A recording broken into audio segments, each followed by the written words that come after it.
There's nothing worse. So we can't make our tripod work, so Gwen's gonna hold this. Anyway, welcome out. Sorry we're starting a little bit late. So to let you know, let everybody know what we're doing. We're here this week. We'll be here next week, May 1st. We'll be here on May 1st. And then on May 8th, there's another school board meeting, and at this point, I just don't dare miss. I've got to go find out who's going to resign next, or whatever.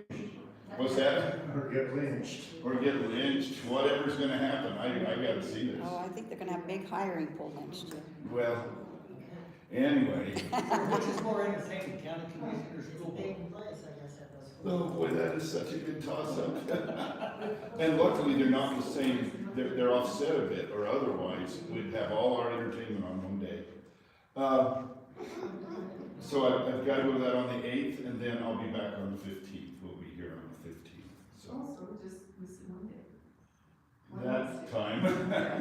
Now, I do have to warn you ahead of time. I'm going to go out to our grandson's graduation, high school graduation, and then something I've wanted to do my whole life. My daughter Cammie and I are going to tour about 8 Civil War battle sites. So it's going to be a blast, and then as that comes to an end, we're going to Nashville convention podcast on true crime. Oh, really? And so they've got Gabby Petito's parents coming, Oh, my. and they have the guy from Eastern Arizona News that wouldn't let go of the Daybell Vallow thing, and until finally the police were forced to get involved. He's coming to talk to us. So Oh, awesome. it should be fun. You can spend all next year just talking about Yeah. famous crime Crazy cases. things. Okay, last week I pushed a little hard and we finished up on Vietnam. That, does anyone have anything to say about that they want to carry over? It was just really moving to me, and I've kind of thought about it all week. Yeah, I did too. It was good. Yeah. Well, I it's, hated it. yeah, I'm with you. Jan, I'm with you. Another sad. And some of you find it controversial, I don't know, I kind of dabbled in the 50s and 60s. But also, the thing I really want to point out is we handled the happening at the same time. And if you can even imagine, at the same time, we're fighting the most expensive war we've ever fought in history. And we're trying to get a man onto the moon, all at the same time. Which isn't cheap either. Oh, no. So, yes, go ahead. Would you tell me again how long the Vietnam War lasted? 10 years. 10 years, okay. 10 years. I can remember it was 10 or 13. You said 13. 13 was how long the Afghanistan war lasted. Okay, I have those two mixed up. I seem to remember something about the Vietnam War that the president claimed we can fund it without sacrifice. Exactly. Does that sound like a politician to you? I mean, we don't And sacrifice. his idea was that funding the war would actually build our economy. Yeah. Which president, Nixon or Kennedy? That was Johnson. Johnson. That was Johnson. No, and it became so expensive that it was a huge drag on our economy. At the same time, we're trying to do other things. What killed all our sons?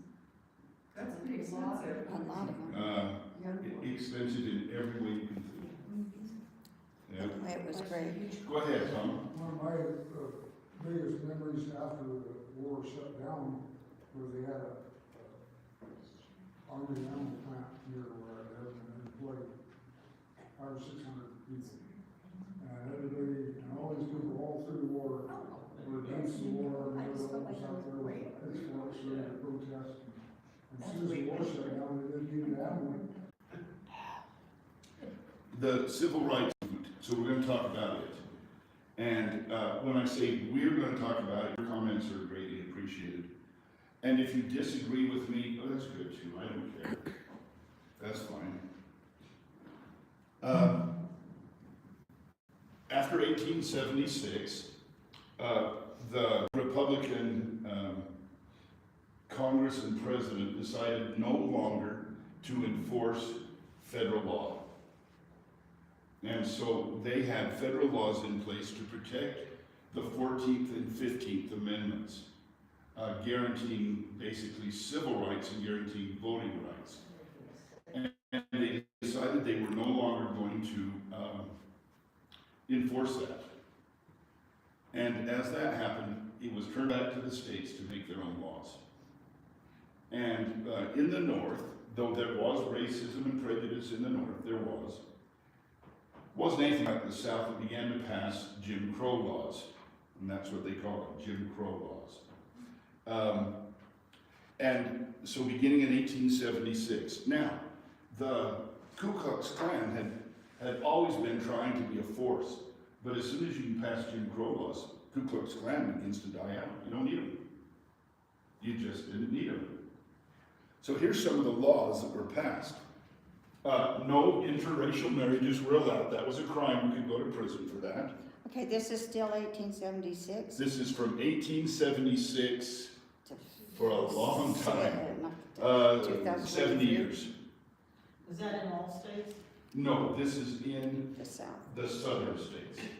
And it's funny because Virginia would pass a law and Georgia would go, well, we want that law. And so they were copying each other's laws a lot. I was just gonna say, because I remember just a couple of news reports about the Ku Klux Klan, and I wasn't not quite born in Well, 1876. and the Ku Klux Klan will fire up again Later. as later on. Interracial marriages were not allowed. Libraries were segregated. All schools were segregated. Nursing homes are segregated. Hospitals and nursing services are segregated. Now, In Neil, other does words, that mean that only black doctors could work on black patients? and only black nurses. Wow. Now, in some places, a white doctor could work on a black patient, but would usually do it through a black nurse. Okay? Buses and bus stations were segregated. Railroads and railroad stations were segregated. Restaurants and their entrances were segregated. Pool and billiard facilities and the games were segregated. I was reading up on all this, and I had a report about in a pool hall, the best pool player in town was a black man, and in comes a white man who thinks he can take him, and they're playing pool together, and they both get arrested. Because you can't play games with someone. Cemeteries were segregated. White people and black people in some states couldn't be buried in the same cemetery. In some places, same cemetery, but entirely different sections. And you couldn't cross that. Don't want to mingle after that. You missed Yeah. it. Neil, that continued even into Castledale. Did it really? I didn't know that. Well, there's a couple of graves in Castledale Cemetery where the black people are buried and they didn't even have headstones. I didn't know that. Thank you. Toilet facilities, let's see, were segregated. Cemeteries, parks and sports facilities were segregated. They really segregated parks. So it wasn't just some part of the park is for blacks and some part. They had separate parks for each. Alcohol sales were segregated. White man could not sell alcohol to a black man, and a black man could not sell alcohol to a white man. Jeez. So that's how it was. Printed promotion of equality was outlawed in almost every state in the South. In other words, if you printed something that said we should have equal rights, that was outlawed. So, Freedom of the press, freedom of speech, gone. You could not do it. Against the law. Prisons were segregated. Theaters were segregated. And theaters were expensive. And so they kind of agreed you didn't have separate theaters for blacks and whites. You had separate seating. Separate seating. And that happened. And of course, lunch counters were segregated. And then this one I found amazing. Help for blind people were segregated. Go ahead. Speaking of Jim Crow and all these laws, did he come up with all of these laws? No. In fact, there never was a person actually named Jim Crow. I was gonna ask them. That's a good question. That's a great question. They called them Jim Crow laws. I think, can you see why? What color are crows? Black. And it was their way of saying, I remember that now. these laws are aimed at black people. I remember in elementary school, we always had dance festivals. We danced different things. One of the songs they danced to was Jump Jim Crow. Yep. Oh, I boy. remember jump, jump, jump Jim Crow. Well, and Yeah. I'm gonna say this, when I was, oh man, when I was a little kid, my parents loaded me up and we went, over to Cleveland because, their Cleveland LDS ward was having a minstrel show. Oh, yeah. Right. I'd never seen any such thing such as that, and it was a little baffling to me, but I was a little kid, so everything was baffling to me. But I do remember So the blackface and. blackface. I remember going to a musical at Snow College Showboat, and they were all, Blackface. Well, okay. I want to mention help for blind people. If somebody is blind, a white person could not be used to help a black person who is blind. Like the one I know. Kind of vice versa. You could hire a black nurse to help a white person who's blind, but they couldn't just out of the goodness of their heart go help them. Across the street. They're blind. I'm right. Oh wait, okay. Well, these laws and many more all over the place were enforced, strongly enforced, and the Ku Klux Klan begins to die out. The cops were the Ku Klux Klan. What's that? The cops were the Ku Klux They were the same people, especially in one town I know about called Price, Utah. Yeah. But anyway, Did anybody ever take it up to the Supreme Court? All these Jim Crow laws? Not back then. yes, we're about to go there. Okay. That's good. You can tell he thinks like a lawyer. Yeah. Yeah, that's right. And they had a set up case. I'll show you that in just a minute. But Can I add one thing? sure, go ahead. I don't mean, the one that just kind of, I just can't think a lot about is black churches and white churches. We still Now, have. we still have black churches, we still have white churches, but yeah, is there a black heaven and a black and a white? Not really heaven, it's black. We're all Black in the Jesus same and white place Jesus. there. Right. Well, in our day and age, the white church and black churches. If your hand starts. Almost had to exist. they're probably not gonna like all the jiggles that I have. It went through my brain, I'm sorry. Well, Let let I'm me say good this. for a minute. If I, Back when there was slavery, the blacks and the whites went to the same church. Now, the black people sat in a different part of the church from the whites. But the black people tended to really like, over 90% of African American slaves became Christians. Yeah, it's amazing, isn't it? And I often wondered, why would you adopt the religion of your masters? But in those churches is where you were the closest to being equal to your masters of anywhere. That's true. But when the Civil War is over and then Jim Crow laws come in, now you start to get white churches, and then you begin to get new churches to grow up. One of them, the big one, was the African Methodist Episcopal Church. And there are branches in Salt Lake of the African Methodist Episcopal Church. And it was founded as a black church. And that starts to happen because of this segregation. After 1876, there's more segregation than when there had been slavery, not less. My dad used to sneak out when he was a kid and go to black churches. He loved them. They're the best. They are. So And fun. Tom and I went to ended up to be a black church down in, I call it Kissimmee. Kissimmee? Yeah, it was the most fun. Kissimmee, St. It Cloud. was better than Disneyland, I tell you. Well, I'm sorry, but if you've watched Forrest Gump, you see that's the church he goes to. Yeah. He loves it, and I can see why.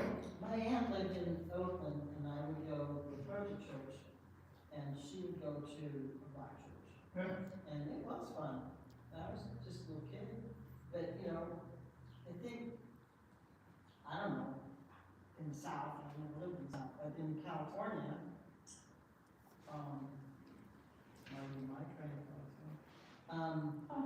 the black churches were in the black neighborhoods. Now, we Right. do self-segregate, Right. and all cultures do. You wanna hear something that sounds racist? No, I don't. But it is. I planted I'm sorry, I'm not a racist, honest I'm not. But I planted petunias and I had red ones and blue ones and yellow ones and I integrated them. Do you know what they did? They separated into different colors. They did. It really shocked me. I don't think, I think that's racism, I think that's speciesism. Okay, what Violent, anyway, yes, So in Carbon County, how they had so many different they nationalities. did. Did they have blacks as much? So, for a while, blacks began to move in because they would get hired in the coal mines and on the railroads. But in the late 1920s, do you remember hearing about an incident where they accused a black man of killing the sheriff up to Schofield, the deputy, the sheriff, I guess, up to Schofield. And they went up and searched for him and found him and brought him back to Carbon County Court, Carbon County Sheriff Office, opened the doors, got out, left their car there with the doors open. And card-carrying members of the Ku Klux Klan came and got in, drove out between Price and Wellington, and hanged him from a tree. No trial. It's worse than that. They hanged him, and he died, And he wasn't good. and they dropped him, and he started moving again. Oh, So they hanged him a second time. And there were 7 or 8 men, I think 7, were charged with it and appeared before a Judge Bunnell. Of course, there's always a Judge Bunnell over there. Am I right? They appeared, and there were over 1,000 people who came out to watch the lynching. And when they had the trial, they couldn't convict because nobody would testify against him. So this was in the 20s? 1920s. He was innocent because you are innocent until proven guilty. That's correct. So he was an innocent man on. Correct. Yeah. People came and took pictures. And then there were groups that went around and sold pictures of the hanging door to door. And they charged an outrageous amount for a quarter, 25 cents. I mean, as you know, a shave and a haircut, 25 cents. 2 bits. 2 bits. But they were selling pictures door to door of this man hanging from a tree. So, Do you remember his name? I don't. I could go look it Because up. it seems like I've heard the grandpa talk about it. well, this is a little different subject, this is we moved here in 1977 to Price. Every cop in the state was in Price, Utah. You could not get a motel room or anything because they were having mines, They were yeah, and they were blowing up bridges and threatening the mine managers. And they were also cleaning up the prostitution and the gambling and helper. And that's, my eyes got like that. Took me a while. You thought, where on earth did we move? 1977. And yet, you probably found it hard to believe that when Carbon County wanted to break away from Emory County, no tears were shed on this part of the county. Yeah. Okay, sorry, those of you from Carbon County, I do apologize. Aunt Maisel, I apologize. Brad, everybody, I apologize. I love Carbon County, it's just wonderful. Okay, Jim Crow laws go, Ku Klux Klan quite dies down, almost disappears, until 1920s. And it flares up again because 2 con men go in and start it up again and charge you $10 to join the Ku Klux Klan again. And they were smart enough not to go after people in the deep south because they had Jim Crow laws. So they went after people in Oklahoma and on the edges there, Missouri, places kind of on the edge of the deep south. And they became rich, and it was all a scam. And one of their biggest selling areas was Oregon. But they had to expand their base, so not only did they hate African Americans, they also hated Jews and Catholics. What year is this? This is mid-20s, 1923, 24, 25, 26. And about as fast as it rose up and they made their millions, it died out again. So that was kind of what happened there. About 1972, I worked in a grocery store in Boulder, Colorado, and one of the men that worked there was Ku Klux Klan. Yeah. Oh, there would still be people, but they had to kind of go underground and be quiet about it. Yeah. But they would come back, it would happen again. Okay, now we ask about the legal side of things. 1896 comes along. In a famous case, Plessy versus Ferguson, and this is Plessy. Plessy. They picked him on purpose. This was a huge setup. The city of New Orleans, which had been a more open city, suddenly passed a law that blacks and whites could not ride in the same train cars. And the railroad company was upset about this because they could see maybe separating the car, inside the cars, but having to come up with more cars, that was a big expense for the railroad company. So they joined with this. They encouraged this to happen. And they found Plessy because he was 7/8 white. He was 7/8 white, which in the South made him black. So he went to the train station. All this was agreed upon. He went to the train station. He bought a first-class ticket and went and sat in the white section. In the white car in the white section. He sat down. The conductor came along, saw him. No, it's a white man. Punched his ticket. He paid for the ticket. It was punched.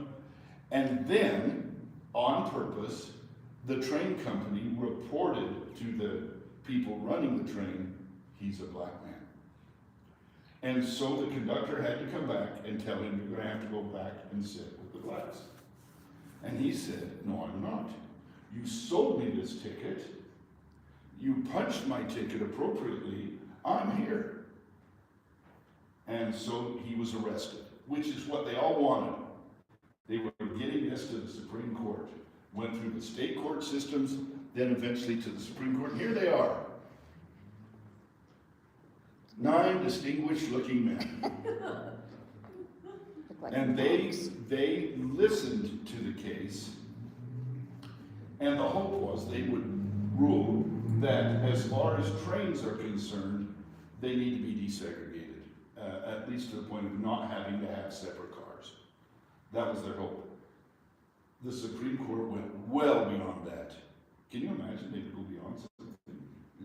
They went well beyond that and said, for pretty much everything, separate but equal is okay. In everything. In everything. And Plessy then, therefore, his conviction, because he was convicted, stood, and he served his time and paid his fine. It wasn't huge. But from then on, the Southerners had a strong basis for what they were doing, for their Jim Crow laws. Their Jim Crow laws become essentially constitutional, according to the Supreme Court. That was the U.S. Supreme Court. U.S. Supreme Court. So this, It was close. this is not just states getting No. to choose now. This isn't, United States Supreme Court says separate but equal is okay. because that's here Utah became a state. Yeah, Was it close? it was so close, it came down 8-1. Judge That wasn't the case. Harlan, I think that's his first name. I'm trying to remember his last name. He opposed it and gave dissenting opinion. And he said, "Are you freaking kidding me? You guys are idiots." And he bashed them. And that, even though he was only one man, what he wrote that day is going to come back, and other attorneys were going to take that in future court cases. And it was so good, they're going to use his rationale and his evidence in future court cases. But 8-1. By the way, 7 of these justices were from the South. So, separate but equal becomes the law of the land. Until World War II, when things get desperate. Now, in World War I, in the Spanish-American War, there were black combat soldiers. But by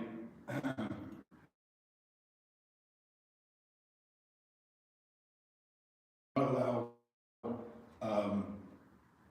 African Americans to take combat roles. So they could help with supplies, they could help with things like that. And in the Navy, they could be stewards and cooks, but they couldn't take combat roles or do anything other than being a steward or a cook. But 50 million people, and we are having a hard time doing 2 things. One, providing enough people for the jobs we have, and providing the soldiers that we need. And so we begin with African American soldiers in those supporting roles at the start of World War II on the which ship? The Oklahoma? On one of the ships, West Virginia, I think it was West Virginia. The captain is killed at Pearl Harbor, and a steward and cook, a black man, runs over, takes over a machine gun and shoots down a couple of Japanese planes. And he's given a medal. And the idea is we're running out of soldiers and sailors. We need combat forces.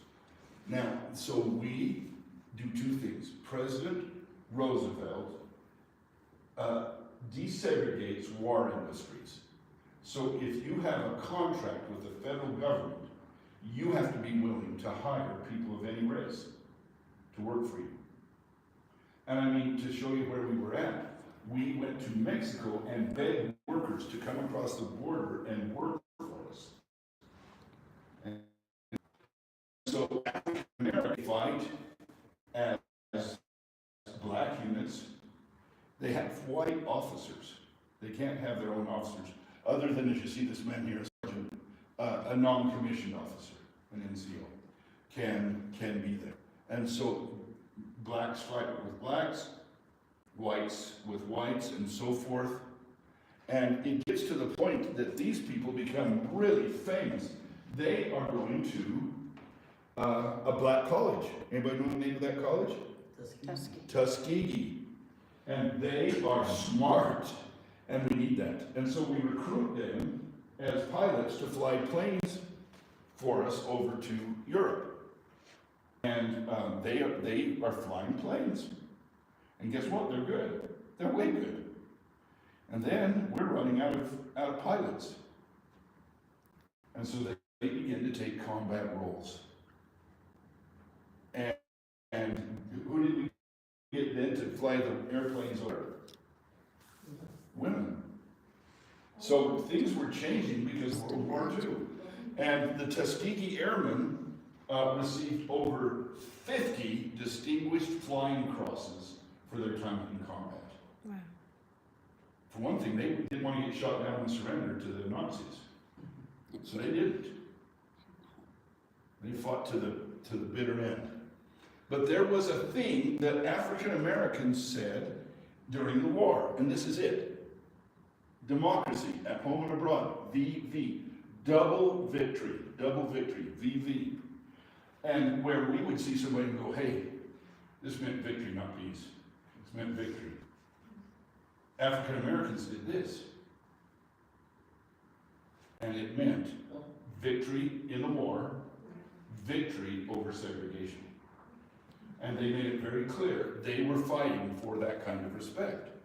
They were fighting hoping that it would open the way for them to have more equality. And it did. It really did.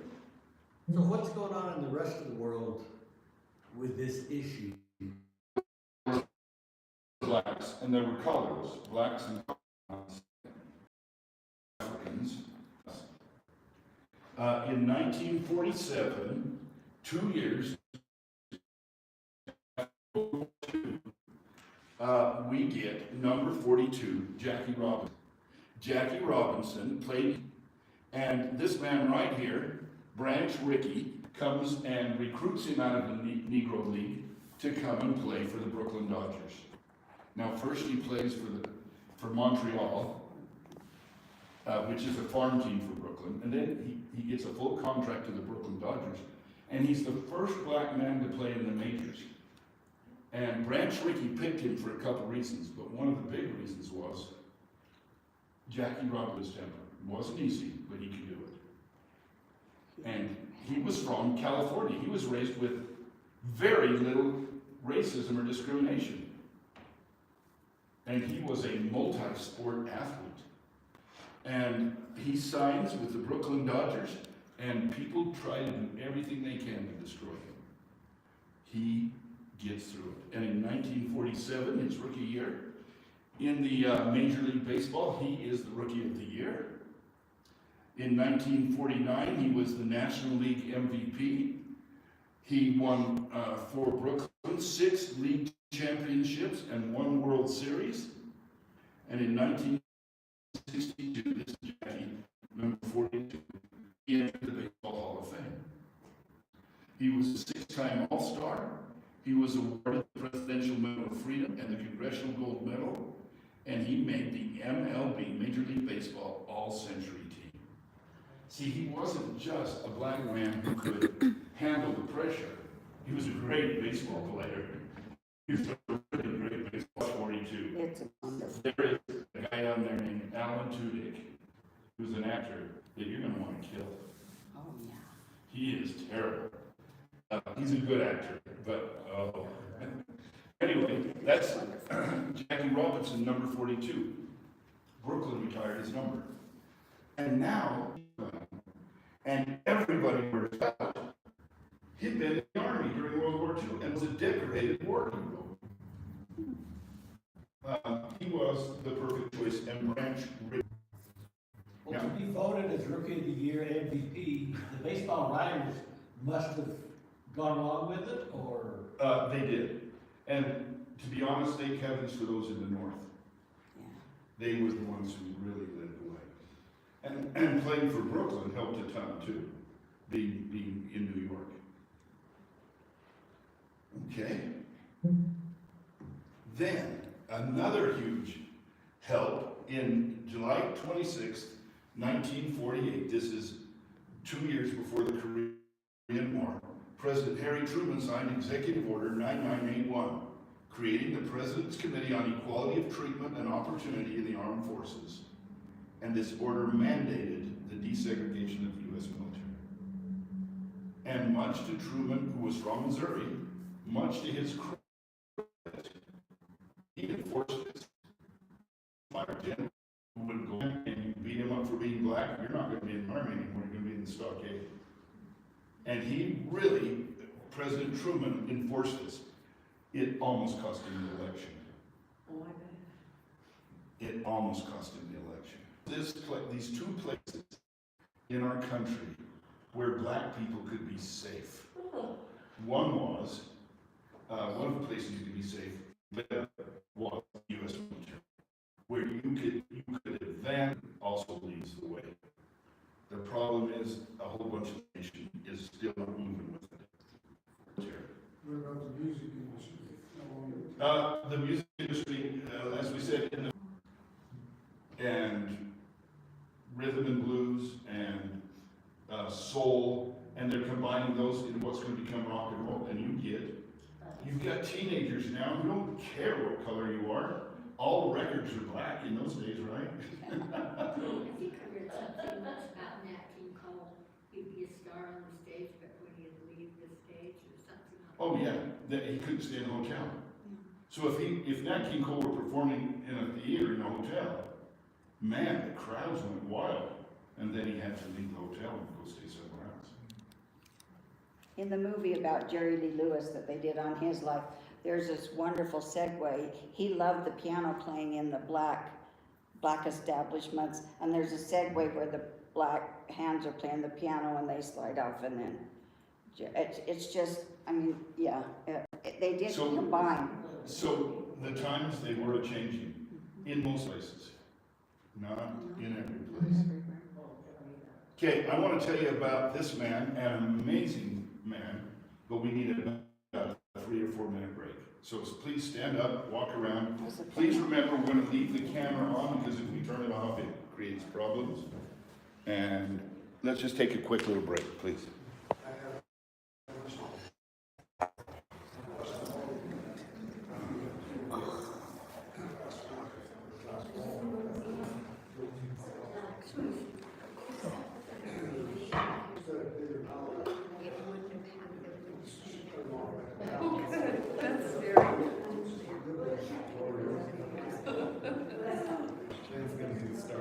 Yes, that's okay. I don't care, but that's scary. I saw everybody yawning. I thought it was about time to stand up and move around. That's why I was doing my normal friend.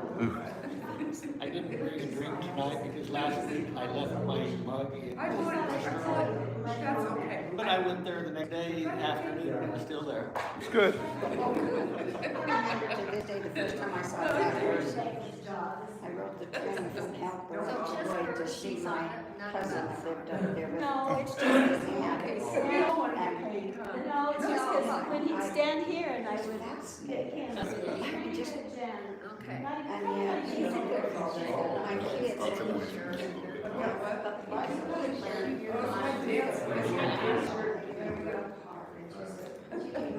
That's better. No problem. My daughter also, I hate it. She looks beautiful, but I don't. Yeah, You think? I thought it was okay. Your dad.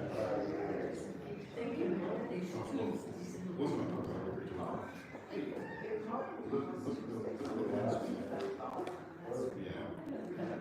So,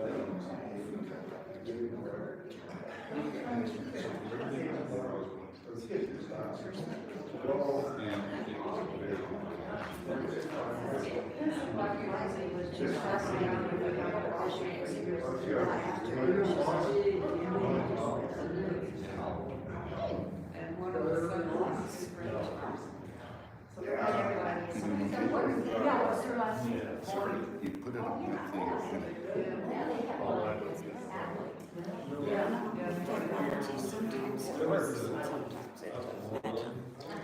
Well, okay. No, I Let's, think I'm okay now. I let's gotta go rest. on. I want to introduce you to this man who himself makes this massive difference. Here he is in about 1954. He was born and raised in Baltimore, Maryland. Maryland was highly segregated. He went to Lincoln University in Pennsylvania in 1933. Graduated in 1933. And he applied to the University of Maryland Law School. And they rejected him on one basis. He was black. They did not accept blacks. So he went and got his law degree from Howard University, which was a black university.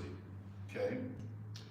And then his first case after he graduated, he had help, he didn't do it all by himself, was Murray versus Pearson, where he sued the University of Maryland for denying admission solely on the basis of race. So he got to sue the university that wouldn't let him in, and he won. And that starts off a career. He joins then the National Association for the Advancement of Colored Persons, their legal team. They were founded along the idea that the way to change, to get more change, is through legal means and lawsuits. And he believed that strongly. Get this, this man argued 32 cases before the Supreme Court, and he won 29 of them. Not a bad batting average. But his big win, the greatest victory, was in 1954. He found a little girl, Linda Brown, and Topeka, Kansas had said she can't come to our elementary schools. And so the NAACP, with him as the lead attorney, sued the school board, Brown versus the Board of Education, full name, Linda Brown versus the Board of Education of Topeka, Kansas. And that absolutely changes nothing.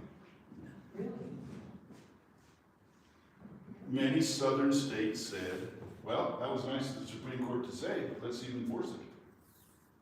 The Supreme Court doesn't have an army, the Supreme Court doesn't have police. What are you going to do about it? But they did respond to it. They did respond to it. The southern states did. What year was that? 54, 1954. And this is a great picture. Topeka, Kansas had to let Linda Brown come to school. And there she is. Poor little thing. Yes, Tom. Who financed the court matter? The lawsuit, the NAACP, National Association for the Advancement of Colored People. Who financed the other side of that? There were people in the South who brought money to Topeka to help them pay for their side. If you're actually getting to the Supreme Court, you're always going to find somebody who's going to help you pay for it. Yeah. The makeup of the Supreme Court must have changed quite a bit then. Massively. But they were probably all appointed by Democrats, right? They had been. There had been Democrats for so long by 1954 that I'm not sure they could remember who Republicans were. Right. But the thing you got to remember in this thing, who was for desegregation and who was for segregation. In the South, Democrats were for segregation. Democrats were pushing for segregation. It was considered to be the radicals who wanted to end segregation. So that was an interesting way to look at it, but it had always been that way since the Civil War. The Democrats were for segregation. The Republicans were not. Okay. The Democrats get together and begin to fight back. And they write a statement. It took them a couple of years to get it how everybody could sign on. It's called the Southern Manifesto. And his full name was the Southern Manifesto, A Massive Resistance and the Fight to Preserve Segregation. And they told their congressman, this is Harry Byrd, his father had been a senator, then he became he's from Virginia, then he became the governor of Virginia, and then he becomes a senator from Virginia, and he helps to write this. And does anybody know this man? He might look familiar. He served longer in the United States Senate than any other person ever did. His name is Strom Thurmond. And Strom Thurmond is also one of the authors of the Southern Manifesto, and says, no, just because the Supreme Court said that doesn't mean we have to go along with it. And states have rights, and they don't have to listen to the United States Supreme Court.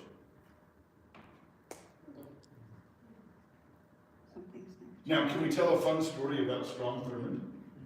He dies at age 100, having served in the United States Senate for 60 years, 60-something years. Nobody has ever come close to serving. Even Orrin Hatch did not serve as long as Strom Thurmond. Strom Thurmond was this senator from South Carolina, just dominating in the Senate in a lot of ways. When he died, a 70-year-old woman, black woman, came forward. She lived in California. She had been a teacher in California. a very successful teacher, and then I think she became a principal too for a while. Her husband, she was a black husband, he was some kind of, I don't want to say engineer, but he was a successful at whatever it was he was doing. She was a very successful teacher. She came forward and said, I can now tell you who I am and who Strom Thurmond was. He's my father. Oh, wow. Oh. He's my father. Hypocritical. My mother was a teenage maid in the Thurmond home. And Strom got my mother pregnant, and that was me. And then I was born, and because my mother was embarrassed, it was hard, and then at that time, I was raised by my grandparents. And she took the grandparents' name. Her name was Washington. Her last name was Washington. And you think that's a fun story? That's awful. That's awful. Yeah. It's very common. Anyway, That's awful. Sounds all too familiar. as Strom Thurmond was in the Senate, he wanted to talk to her about some things. And asked her not to come forward. And she agreed. And he offered her money. And she turned it down. She said, I am not in this for politics. I don't want to destroy your career. And when she came out, she said, I'm not here to destroy his career. But when he died, his widow got a hold of her and said, I'll give you money not to say anything. And she said, Strom's dead. Can't hurt him now. I'm going to tell the truth. And that was his daughter. He never really supported her for her 2 kids every year, I would say. But that was his daughter. So he knew about her. Oh, he knew very well about her, all the way. And so did the more pale side of his family. Knew about her too. I don't like him. Well, he wrote the Southern Manifesto, and many Southern states said, that's what we're going to do. We are going to fight against Brown versus the Board of Education. No, I don't agree with this particular, but the thing is, it's kind of sad when the Supreme Court rules the nation. It is, but remember the Supreme Court's job is to decide if something fits the Constitution or not. Over that.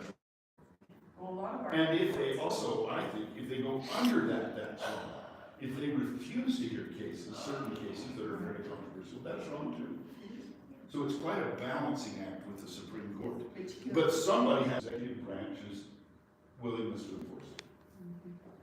But that was the Constitution set up, the checks and balances. And That's a check and balance. That's what they had in mind. Exactly what it was. See, and I'm just going to say this. Some people are pointing to Congress and saying they haven't passed enough bills. Usually we pass over 500. They haven't even passed 100. And my answer is, if checks and balances are working right, you don't pass very many bills. Only ones that you work out that you can agree on and make happen. That's checks and balances. Don't pass You thousands. shouldn't be passing hundreds and thousands of laws.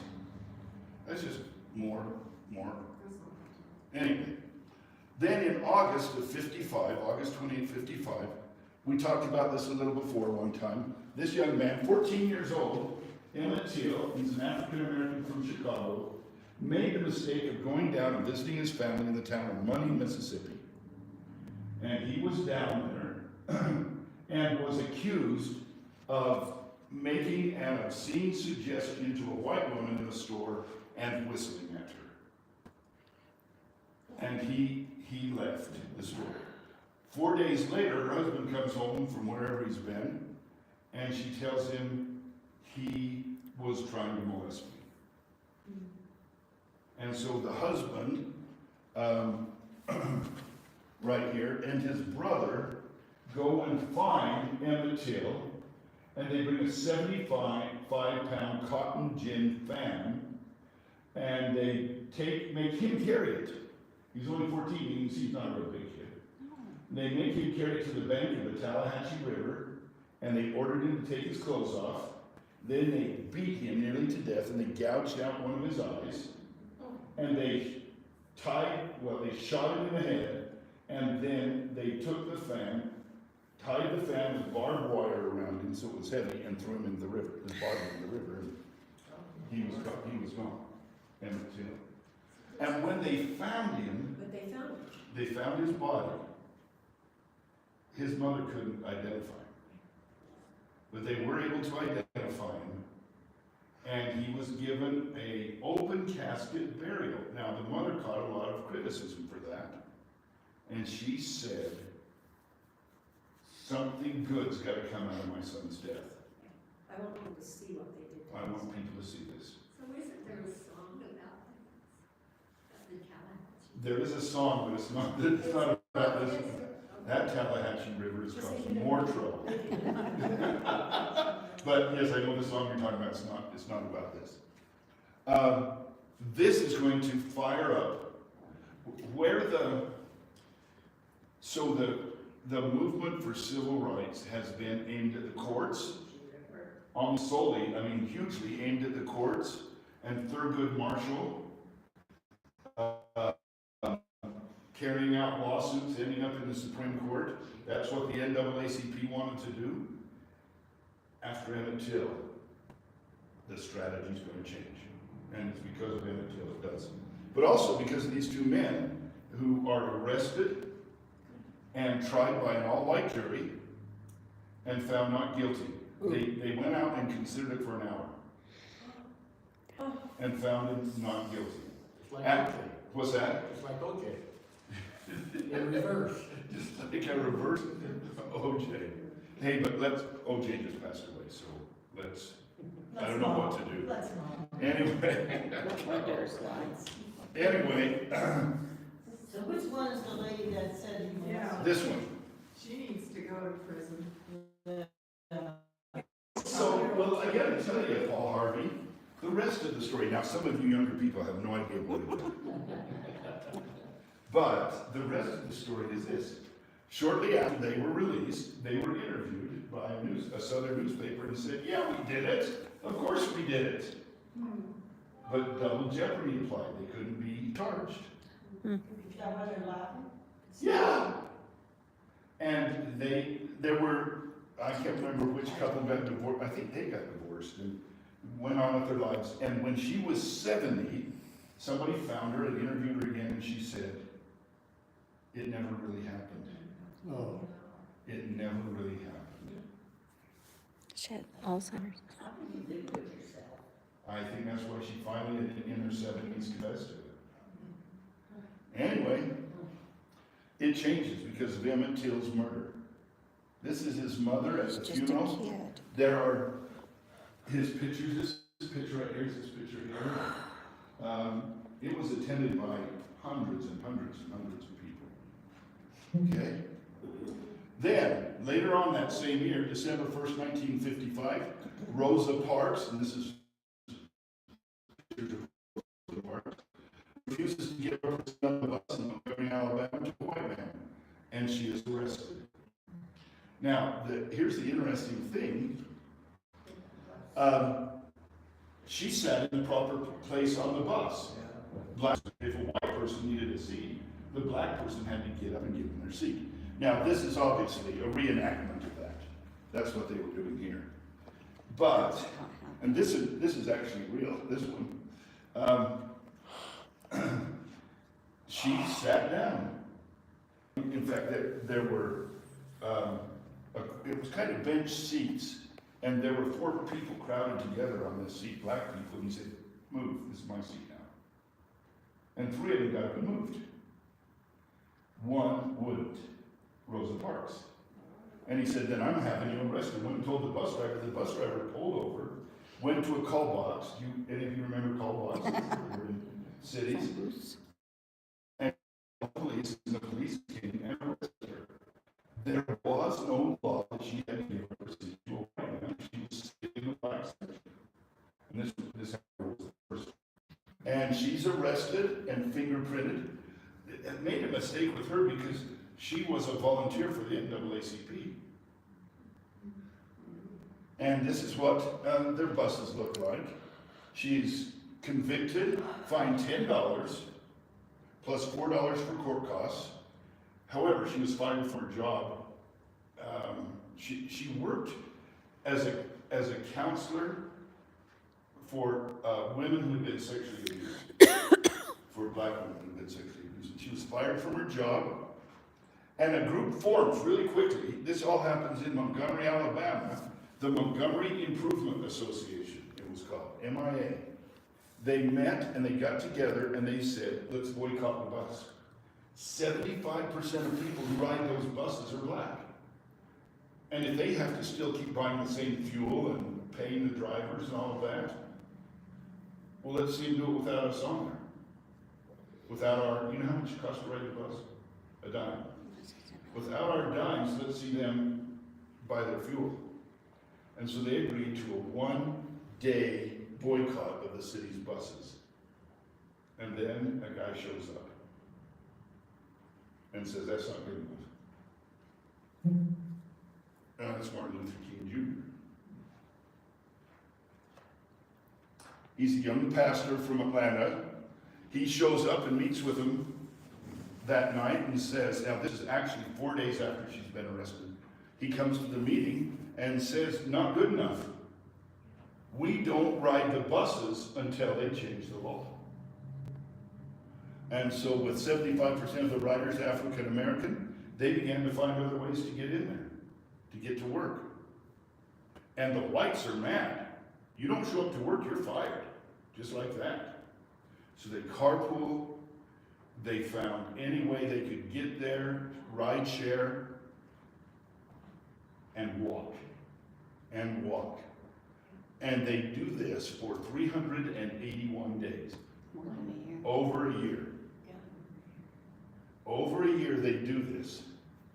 And finally it goes to the Supreme Court, who declares this law unconstitutional and that anybody can sit anywhere on a bus. And the KKK responded by bombing or attempting to bomb 7 black ministers in Montgomery. And they put a bomb in Martin Luther King Jr.'s home, but they found it and defused it. But some of the other bombs they didn't get it and they blew up homes. That was the KKK rising up again now. That's And what I remember. this is 1955, and they've now found that their Jim Crow laws are in real trouble, and so they begin to form again. Okay, this brings us to a nice discussion to finish off the night. Abraham Lincoln. Everybody know him? Yes. He said this, are you ready for this? Let every American, every lover of liberty, even well-wishers to his posterity, swear by the blood of the Revolution never to violate in the least particular the laws of the country, and never to tolerate their violation by others. His belief was, we're a democracy. If you had your chance to be heard, and you got to vote, then you should not ever be breaking the law. You should use, if you want to change it, use legal means and persuasion to change. That's what Abraham Lincoln said. Anybody have a comment on that one? Smart man. Well, living at the same time as Abraham Lincoln is Henry David Thoreau in Massachusetts. He wrote a book called On Civil Disobedience. And he said,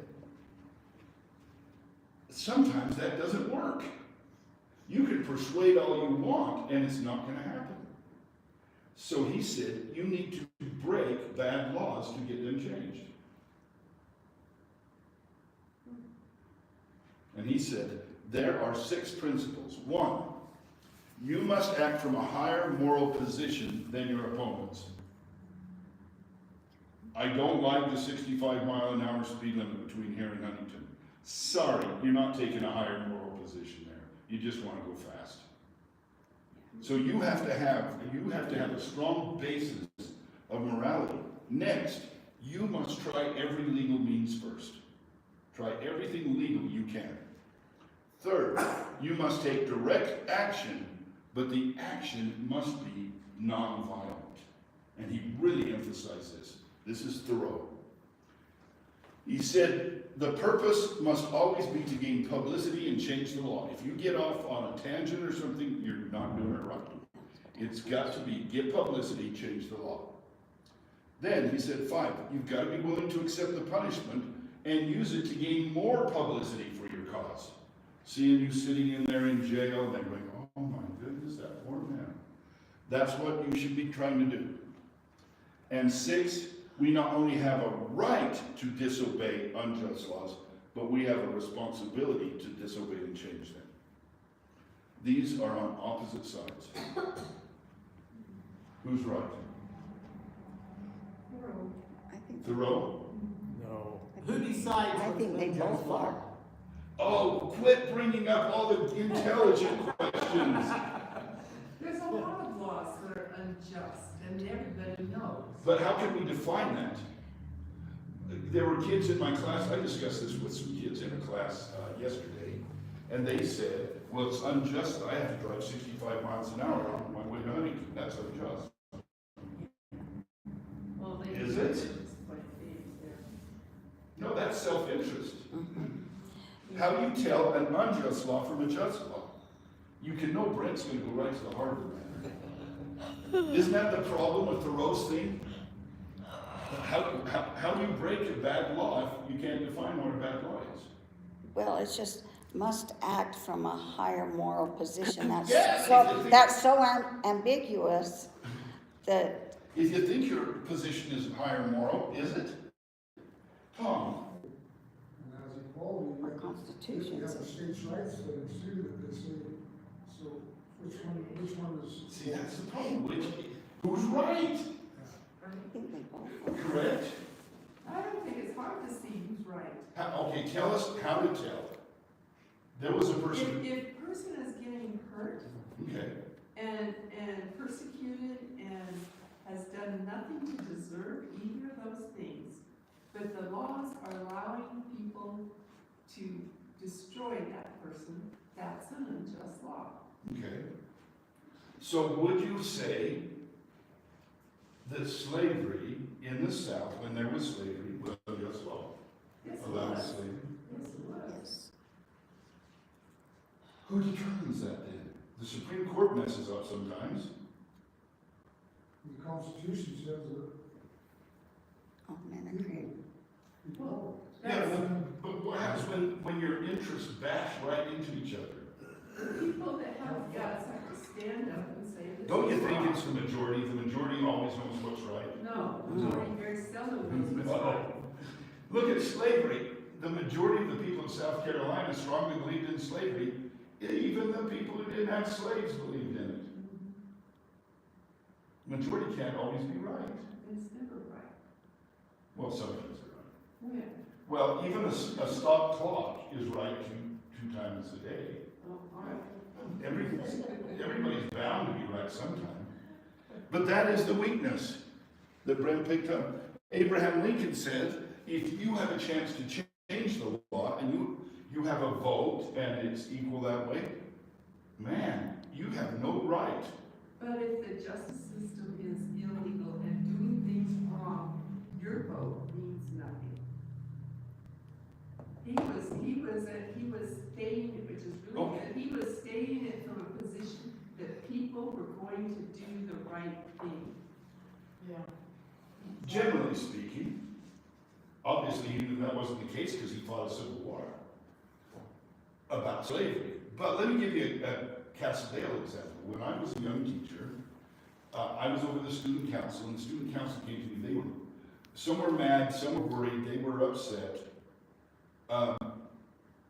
Castledale City had passed an ordinance that across from the high school, now there wasn't that big monster parking lot that's up there now, which is being turned into a track and field thing. You know, that place. Remember, okay, we didn't have much parking. We really were in trouble on parking.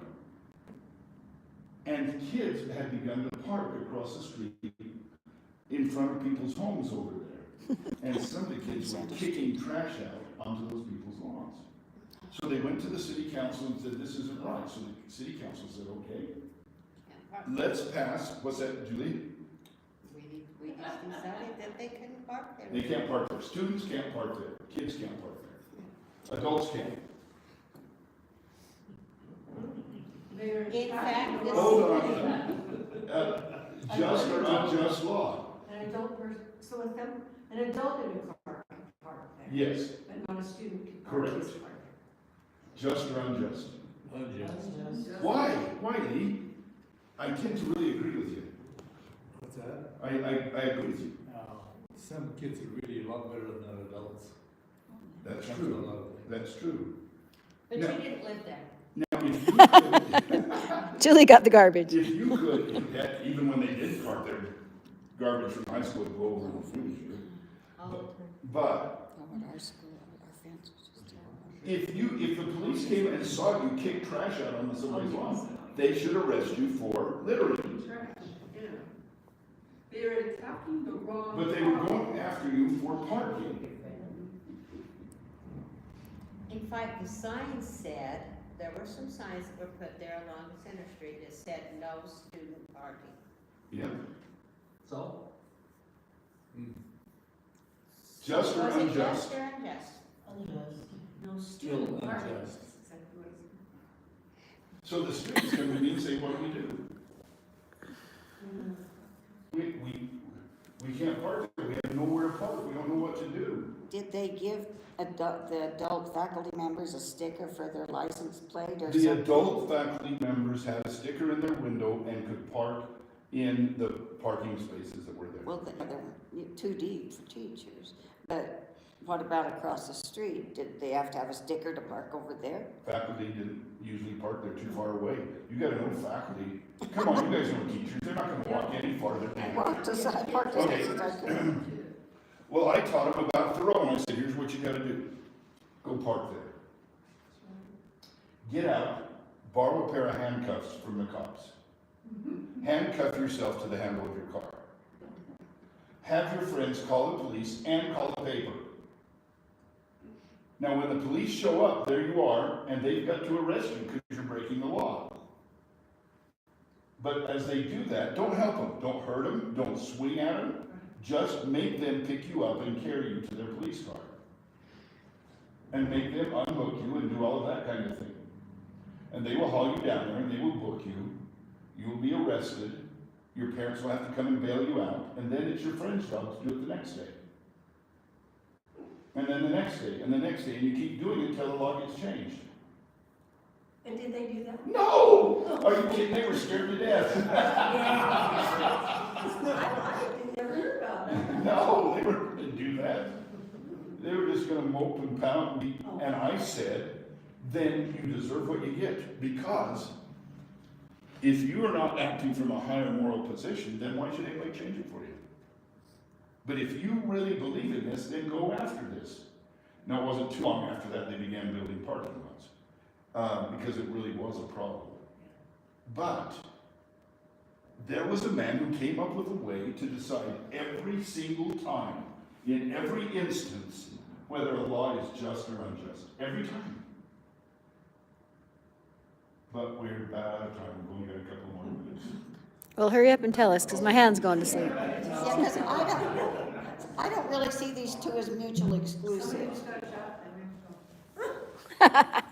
This man's name was Martin Luther King Jr. And when people don't want a holiday for him, I say, then you don't know what he did. He let us know. He gave us a way to know a just from an unjust law. He was arrested. He faced a situation. He moved to the most segregated city in America, Birmingham, Alabama. He went there and protested, and nothing was changing. And he soon found that many of the black ministers were against him. And he was having a terrible time, and he called for a big rally, and they were told that the city had passed an ordinance, you can't, if you're black, you can't gather in groups of more than 2 or 3. So he got a bunch of people, and they walked out in the middle of the street, in a group, and they came and said, get out of here. And they said, we're not going to get out of here. And they knew who the troublemaker was, so they arrested him, Martin Luther King Jr., and they put him into Birmingham. And as he read the newspaper, there was an open letter in the newspaper from 8 black ministers in Birmingham saying, Martin Luther King, you're from Atlanta, leave us alone. We are solving our own problems here, and all you're doing is making it worse. And so they smuggled a pencil into him. And in the margins of the newspaper, he began to write a letter. And he soon ran out of room. And so when his attorneys would come in, they searched him, but they would hide in their waistbands or other places little bits of paper, and he would write more there. And then they were taken out, and his attorneys and others put them together into what is known as the letter from the Birmingham jail. And here's some quotes from it. One has not only a legal but a moral responsibility to obey just laws. You have to obey them morally, legally. Conversely, one has a moral responsibility to disobey unjust laws. Injustice anywhere is a threat to justice everywhere. He felt like he was protesting not for blacks, but for all people everywhere where there might be injustice. We will have to repent in this generation, he said, not merely for the hateful words and actions of the bad people, but for the appalling silence of the good people. What kind of education did he have? He had a doctorate degree in divinity. From which college? I can't remember right now. Nonviolent direct action seeks to create such a crisis and establish such creative tension that a community that has consistently refused to negotiate is forced to confront this issue. It seeks so to dramatize the issue that it can no longer be ignored. Nonviolent, he stressed that. And finally, here he answers the question. An unjust law is a code that a majority inflicts on a minority that is not binding on itself. This is difference made legal. On the other hand, a just law is a code that a majority compels a minority to follow, that it is willing to follow itself. It works every time. When Castile City Council says adults can park there but students can't, can the city council park there? Sure. Is it a just or an unjust law? It's unjust. It needs to be changed. It needs to, and it eventually was, yeah. So You missed that. you missed that one. Which one did I miss? We must come to see. Oh, yeah, sorry. That's so very important. That justice that is delayed is justice that is denied. There are people who are always saying to him, just hang on and it will get better. Those ministers were saying that to him. He's like, it just doesn't get better by itself. Somebody's got to take direct action. Were the city council of Montgomery or Birmingham willing to ride in the back seats? No. Unjust law. It's easy. It's easy to see how it is if the lawmakers apply it to themselves. That's why I'm very much in favor of the new amendment that has been proposed to the Constitution, that Congress ought to be doing something about that instead of the crap they are doing, which is that Congress shall accept no benefit more than a normal person other than just their salary. Because do you know they exempted themselves from paying Social Security? So when you're in the Senate, you get a lifetime retirement. You get lifetime retirement from the Senate and if, in the House if you're there 2 terms. And you haven't paid Social Security at all. And you've not paid Social Security at all. Again, you can tell a just from an unjust law. Martin Luther King knew how to define it.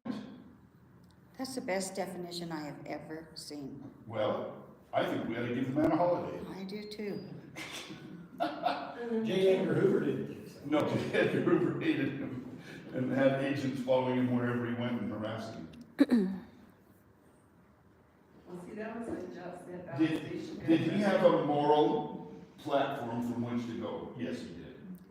He could tell you why a law was just and why a law was unjust.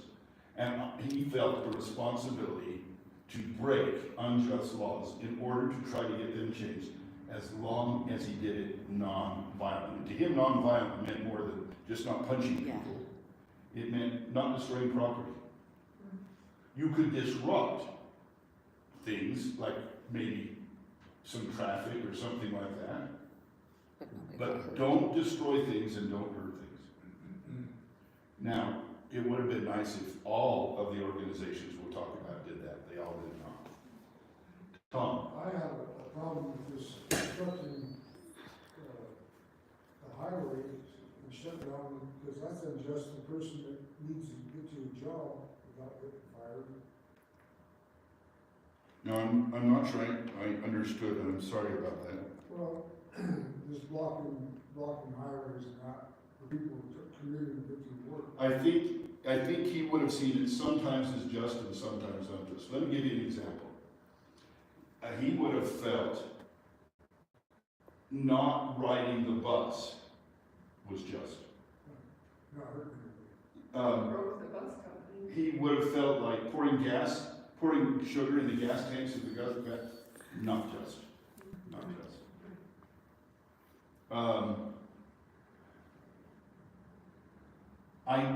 What if, this is a big issue right now, what if the police tell you, here's where you can protest, and here's where you can't, and we're gonna move the protest, where the people you are trying to see or have see you will never see you there. Yeah, that's a big deal. Is that really a good protest or not? No. That's a question. It's still not decided. They hurt themselves sometimes they hurt the cause by being too radical. They do. Stop the guy that needs to get to work and then lose his job. Well, I'm one that gets hurt easily by that. I don't care far right or far left. I see them out there blocking traffic. Well, I'll give you the best example ever. I love this example. There were protests against Governor Herbert and Lieutenant Governor Cox. What was the issue they were protesting? Big protest in front of the governor's mansion, and then they went down to Governor Cox's home in Fairview, where he was for the weekend, and they blocked him from being able to get out of his driveway. They blocked his sidewalk. They blocked the road outside of his house. They were protesting. Is this George Floyd? No, this was not. This was something, a Utah issue. For that. Yeah, this is. And do you know what Governor Cox did to handle that? He took him out food. He took him out. He and his wife made him sandwiches and hot chocolate and took out to him because it's the middle of the winter. And that's only been a few years. Yeah. Yeah. He was smart. It was like they're out going, oh, thanks, we're freezing to death out here. It was, Dad, you guys look cold. Here's some hot chocolate. Here's some sandwich. That's emotionally my recommend on the governor's, the lieutenant governor's side on that. It makes me mad, I think. So your point is that if you get too radical, you're going to hurt your cause. See, those big riots in Salt Lake a year or two ago, where they were burning up cars and stuff. Sorry, that doesn't fit the No, definition. it doesn't. My niece was, she believed in what the protesters believed, and I don't even remember what it was, but she was just horrified. That was George Floyd and Oh, Black Lives yeah. Matter. Anyway, but she just had to come. As soon as they told me it was BLM, I said, no, I don't want anything to do with that. Well, it Anyway, depends on your perspective. you gotta know, he was brilliant, and he understood what he was doing, and he understood peaceful protest. And he's the only one that up to that point in time that really told us the difference between a just and an unjust law. Thank you all. We'll see you next week. And then, not on the 8th, but yes, on the 15th. Okay, I have to ask you a question. You bet. Did you turn that off? Is it really a law that you can't have a presidential election when the country's at war? No. No, we've always had those. Well, that's all, that's the stuff about everybody's